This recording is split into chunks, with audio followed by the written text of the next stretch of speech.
Hello kabayan! Para masatisfy yung seafood cravings nyo, gawa tayo ng shrimp burger.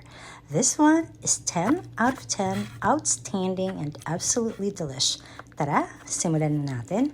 Finely chop some scallions, sweet peppers, and shallots. For this recipe, kailangan natin ng 2 pounds raw, peeled, deveined, tailed-off shrimps.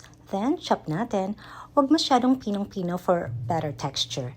Let's season our shrimp with Cajun seasoning, garlic powder, onion powder, sprinkle in some more salt and pepper. We'll also add breadcrumbs, Worcestershire sauce, cornstarch, and 1 egg.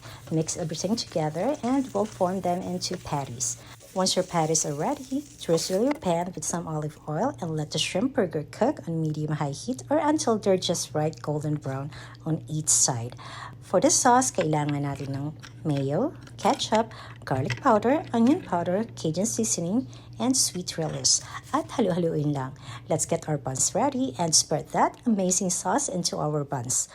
Let's add more sauce into our shrimp burger. Then, add your lettuce and tomato. Pwede ka rin mag-add ng sliced pickles, red onion, or sliced cheese. Oh, ayan na. This is really 10 out of 10 pag natikman mo tong shrimp burger recipe ko. Tara, kain tayo!